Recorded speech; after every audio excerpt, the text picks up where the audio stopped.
Drugs, आज India में मिल रहा 70% दूध जहर बन चुका है। हमारे पेट में दूध के साथ साथ डिटर्जेंट, यूरिया जैसे हानिकारक केमिकल भी जा रहे हैं। डिटर्जेंट है वो डाला जाता है दूध को सफेद बनाने के लिए और उसमें झाग बढ़ाने के लिए।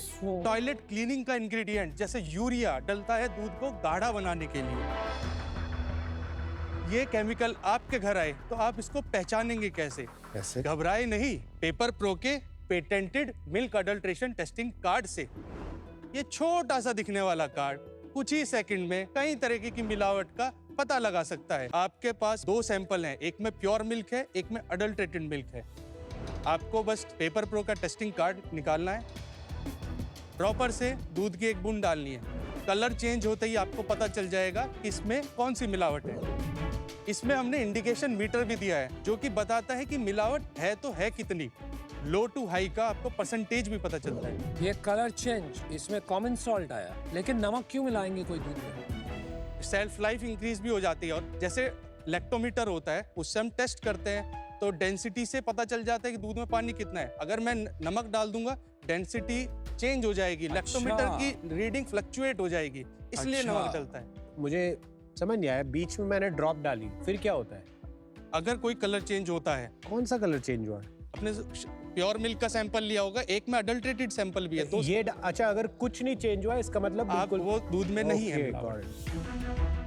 मेरे में तो डिटर्जेंट भी है, स्टार्च भी है, सोडा भी है। क्या किया यार मैंने सर? डिटर्जेंट में मल्टीपल कंपाउंड्स होते हैं। सोडियम हाइड्रोक्साइड होता है जिससे सोडा होता है। सोडा बेसिकली क्या होता है? तो बेसिकली सब कुछ आ गया। I got your point. मेरे में क्या होना चाहिए था? सोडा आता है, न्यूट्रलाइजर। ये सही जवाब, इसमें हो गया सोडा। हमने 17 प्रोटोटाइप मार्केट में जाके रिजेक्ट करके R&D करके जब ये प्रोडक्ट बनाया। आपने कहा कि 70% मिल्क अडल्ट्रेटेड है, तो आप समझाएंगे एक बार कि कोई पर्टिकुलर कैटेगरी है जिसमें ज्यादा अडल्ट्रेशन होता है या फिर सप्लाई चेन में होता है, ये हम तक अडल्ट्रेटेड पहुंचता कैसे है? डिमांड बहुत ज्यादा है, सप्लाई कम है। ओपन मिल्क अगर आता है उस पर तो कोई टेस्टिंग हुई नहीं है, उसमें हाई चांसेस होते हैं अडल्ट्रेशन होने के। बट अगर ब्रांड्स के थ्रू सप्लाई चेन में आ रहा है, अगर वे रेगुलर टेस्टिंग कर रहे हैं तो वहाँ चांसेस लो हो जाते हैं। अगर हम बात करते हैं स्टेट वाइज भी, महाराष्ट्र का इवन 85% दूध अडल्ट्रेटेड है। Oh my God. राजस्थान का 97% अडल्ट्रेशन रेशो है।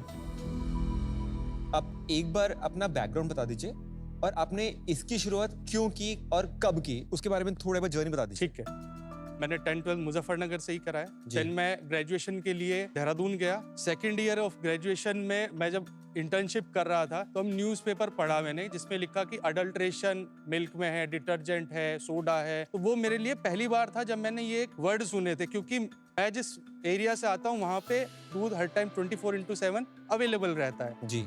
अगर मैं बात करूं अडल्ट्रेशन तो ज्यादा से ज्यादा ये सोचते थे पानी होगा। देन ये सोचा कि ऐसा हो क्यों रहा है। हाँ जी। तब पता चला कोई ऐसी टेस्टिंग किट नहीं है जहाँ पे आदमी घर में ही टेस्ट कर ले। तो ये बहुत अच्छा चीज निकाली आपने कि एक टेस्टिंग किट आपने उतार दी।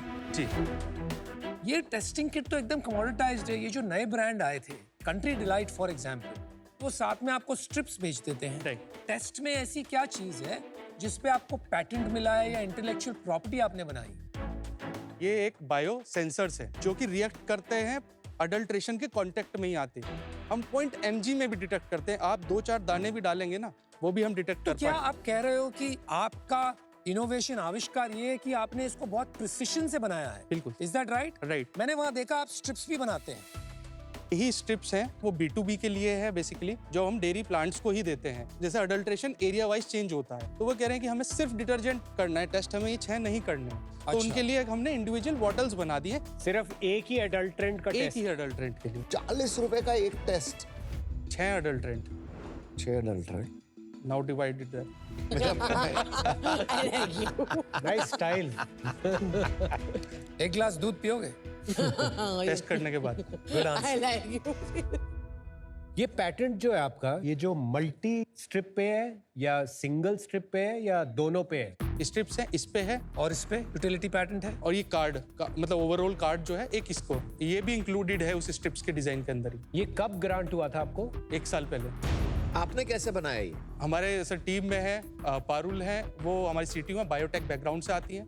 उन्होंने अपने बैकग्राउंड को ही इसमें यूज करते हुए बनाया है पूरा का पूरा। देन हमारी टीम में फूड टेक से भी लोग हैं। और ये सीटीओ पारुल को आप कितना पैसा देते हो? अभी 30,000 है। तो शेयर कितने हैं पारुल के? तो सर ईसॉप्स में है 5%। Parul is the key person here, it seems. तो आपको लगता है 30,000 रुपए और 5% में वो रह ही है आपके पास? Unless you are married to a. नहीं, मैं ऑलरेडी मैरिड हूँ। मैं कह रहा हूँ अगर ये टेक्नोलॉजी इतनी बढ़िया है, वो कल को छोड़ के चली जाएगी तो क्या करेंगे आप? कंटिन्यूअसली And इनोवेशन वो उससे अच्छी टेक्नोलॉजी कहीं और बनाएंगी। This is paper pro by Parul. Fully Parul नहीं कह सकते क्योंकि जब वे कंपनी में आई थी उससे पहले फर्स्ट प्रोटोटाइप POC लेवल हम कर चुके थे, मैंने खुद बनाया। तो आपको पारुल की जरूरत क्यों पड़ी फिर? एडवांस में बनाने के लिए मेरे पास तो बेसिक नॉलेज थी, मैं जी। उस बैकग्राउंड का भी नहीं हूँ। एडवांस में बनाना किस तरह से कैसे रखना है वो तो पारुल ही बताएगी। अभी जो बिजनेस है ये प्री रेवेन्यू है या आप ये लॉन्च कर चुके हो? लास्ट ईयर इसको लॉन्च किया है। लास्ट ईयर हमने 5,70,000 की सेल करी थी। देन इस साल अभी तक हम 22 लाख रुपए के आसपास में सेल कर चुके हैं। लास्ट क्वार्टर हमने 8,10,000 करा था।